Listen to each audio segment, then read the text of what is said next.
karena beliau ini sudah ada sebelum alam ini dicipta. Beliaulah hembusan pertama. Maka Sayyidina Jibril cuma memeluknya 3 kali. Di saat itulah Jibril berhusnuzon. Apa kata Sayyidina Jibril? Iqra, baca. Karena Sayyidina Jibril berprasangka Sayyidina Nabi SAW tahu apa yang akan dibaca. Inilah salah satu asrar yang ditalakikan masyayikh kami, ya. Maka ada riwayat ma'ana biqari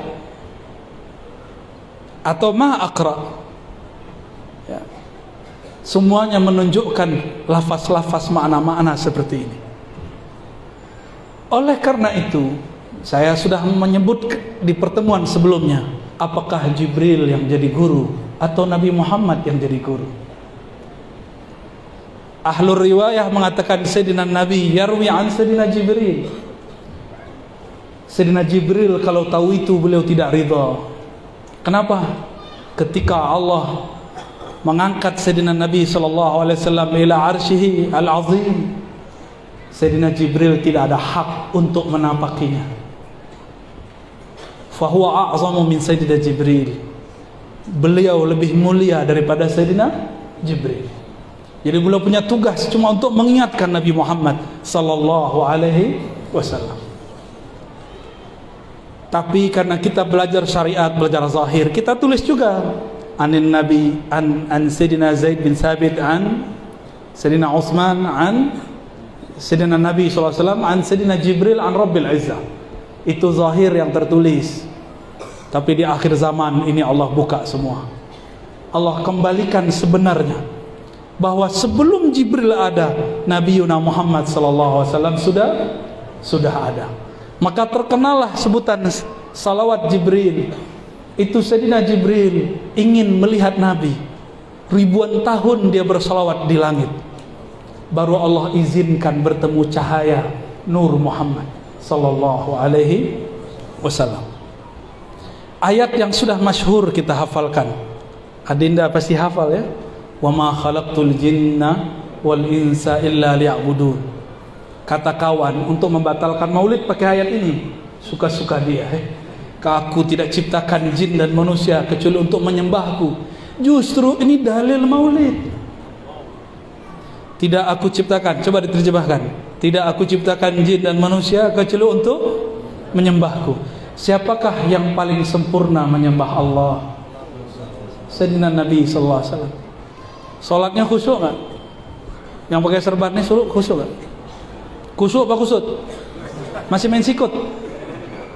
Ya? Labas. Karena yang paling sempurna cuma Rasulullah sallallahu alaihi wasallam. Kita nih seperti anak-anak yang sedang belajar khusyuk. Apa kata Nabi?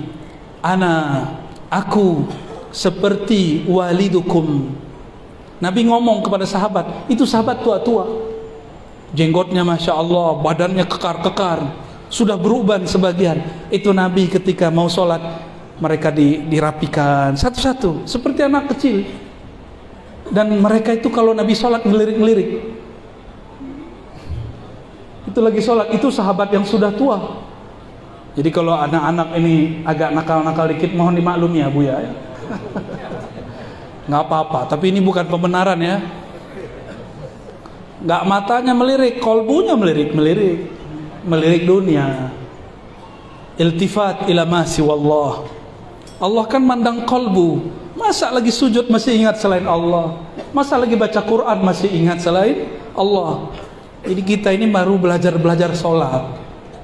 Jadi kalau ketemu orang belum sholat, jangan sok-sokan. Siapa tahu besok dia sholat dan sholatnya khusyuk. Jangan bangga dulu, siapa tahu sholat kita ini tidak diterima oleh Allah Subhanahu wa ta'ala. Ini ayat surat Zariyat.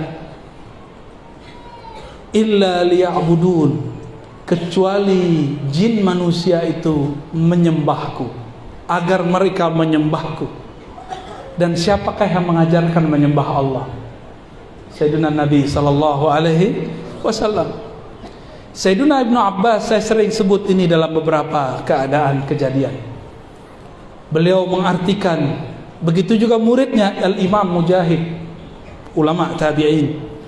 Ya'budun ay ya'rifun Allah. Mereka mengenal Allah Subhanahu wa ta'ala. Maka kalau diterjemahkan ulang, tidaklah aku ciptakan jin dan manusia kecuali untuk mengenal aku. Kalau sudah kenal baru bisa menyembah. Masa kita menyembah sesuatu yang kita tidak kenal? Jadi ayat ini dalil tentang Nabi bukan? Yang paling kenal Allah siapa? Kata Nabi SAW, dua riwayat, ana atqakum, di riwayat lain ana a'lamukum billah. Dua riwayat. Akulah yang paling mengenal Allah di antara kalian. Itu Nabi Muhammad SAW. Jadi ayat ini sedang bercerita tentang Nabi. Tidaklah aku ciptakan jin dan manusia kecuali agar ada sosok yang betul-betul menyembahku secara sempurna. Itulah baginda Nabi Muhammad sallallahu alaihi wasallam. Itulah rahasianya kita buat maulid. Itulah rahasianya kita baca syair madaih nabawiyah. Semoga Allah Subhanahu wa taala menerima kita sebagai umatnya. Ada kebahagiaan saya dalam hati. Dulu kita tidak pernah berdoa. Sayyidina Musa pernah berdoa. Apa doa mereka? Ada beberapa nabi. Ya Allah, jadikan kami umat Nabi Muhammad. Ada yang pernah doa dulu? Gak ada. Tapi Allah jadikan kita umat Nabi Muhammad sallallahu alaihi wasallam. Ridho enggak? Walaupun ada pandemi 1000 kali lagi tidak masalah. Yang penting kita terlahir sebagai umat Nabi Muhammad sallallahu alaihi wasallam. Jazallahu anka ya Sayyidana ya Rasulullah. Yakfi. Jadi kesimpulan kajian kita pada sore ini, Abu ya, sahibul Quran mungkin biasa diterjemahkan penghafal Quran.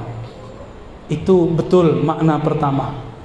Tapi sahibul Quran, sahib adalah yang paling kenal hakikat Quran. Maka sahibul Quran yang mengenal hakikat Quran yaitu Nabi Muhammad sallallahu alaihi wasallam.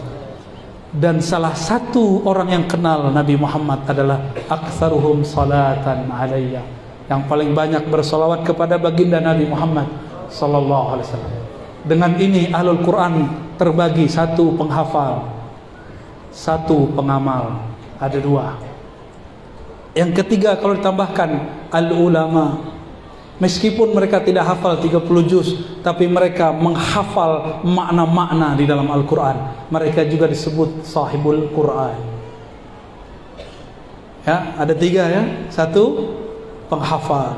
Yang kedua, pengamal. Karena hadis tadi mengatakan bima kanu ya'maluna, dengan apa yang mereka amalkan. Maka ada datang surat Al-Baqarah, surat Ali Imran, surat Al-Ikhlas, sudah pasti ya, makanan kita sehari-hari ya.